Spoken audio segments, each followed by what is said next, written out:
complaints of substandard care at the facility, including that a number of patients developed serious spinal cord diseases as a result of clinical neglect, according to a report from a federal whistleblower agency. The findings were from the Office of Special Counsel following reports last summer from the Boston Globe that 11 physicians and medical employees alleged the Manchester facility was endangering patients.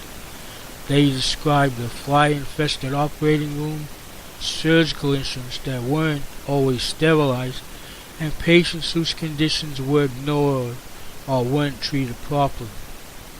In response to the Globe report, the Secretary of the Veterans Affairs immediately removed 3 top officials and ordered an investigation.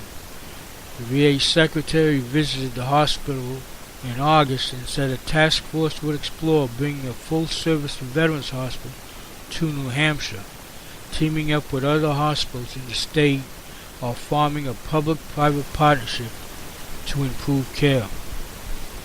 The VA did not initiate substantive changes to resolve identified issues until over 7 months had elapsed, and only did so after widespread public attention focused on these matters.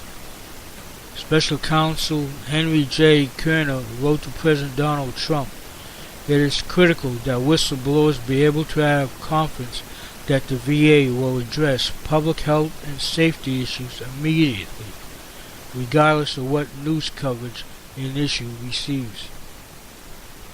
Veterans Affairs spokesman Kurt Kashaw disputed the allegation that the VA failed to take the complaint seriously and insisted the medical center was well on its way to addressing those shortcomings. He said several members of the Manchester leadership team have been replaced. Kashaw said the VA had launched an independent clinical review of every case that whistleblowers identified, and the investigation is ongoing.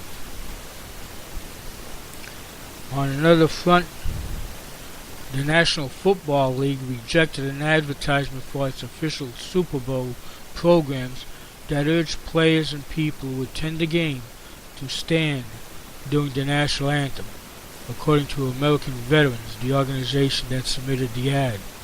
Omitted from the programs was a full-page ad picturing the American flag, saluting soldiers, and the words, "Please stand," referring to the movement of NFL players protesting racial inequality and injustice by kneeling during the performance of the national anthem before the start of games.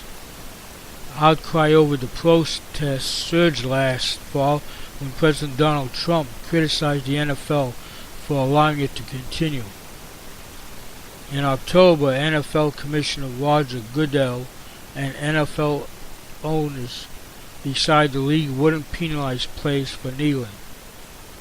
Joe Chenelly, the national director of the American Veterans, known as AMVETS, said that the group was surprised and disappointed when the NFL told him that the league had rejected the ad.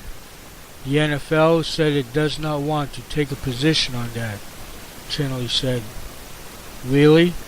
By not letting us run an ad, we think they are taking a position." Super Bowl programs began printing Monday following the NFC and AFC championship games on Sunday night. The New England Patriots will compete against the Philadelphia Eagles in the Super Bowl on February 4th. NFL Vice President of Communications Brian McCarthy said in a statement that official Super Bowl programs aren't a place for political messaging. The Super Bowl game program is designed for fans to commemorate and celebrate the game, players, teams, and a Super Bowl. It's never been a place for advertising that could be considered by some as a political statement. McCarthy said the NFL has long supported the military and veterans and will again salute our service members in the Super Bowl with a memorable on-field moments that will be televised as part of the program.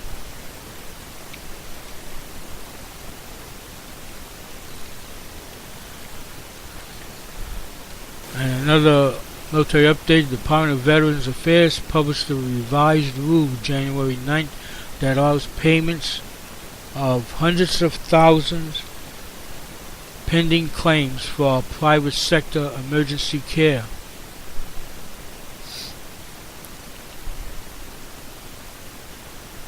The veterans' other health insurance covered in part, but not in full. Some pending claims for non-VA emergency care were filed as far back as 2010 and were kept alive by appeal. In some cases, individual reimbursements owed will total tens of thousands of dollars. For example, for emergency heart surgery or other complex procedures not covered well by alternative health plans. The revised rule says it won't allow retroactive reimbursements for non-VA emergency care claim decisions that became final before April 8, 2016, the day the VA lost a landmark federal court fight. And finally,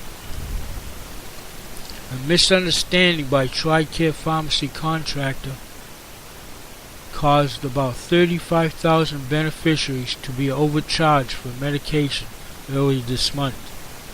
Express Scripts misinterpreted a plan design rule in Defense Health Agency manuals, which resulted in some beneficiaries paying a deductible on prescriptions filled at an in-network pharmacy when they should not have been.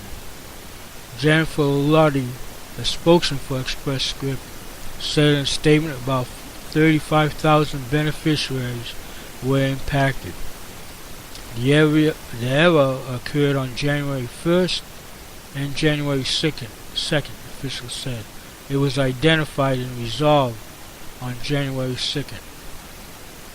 Any TRICARE beneficiary who used an in-network retail pharmacy on those dates, including TRICARE for Life users and military retirees, may have been affected by the error. That includes our Monday night edition of Mulberry News.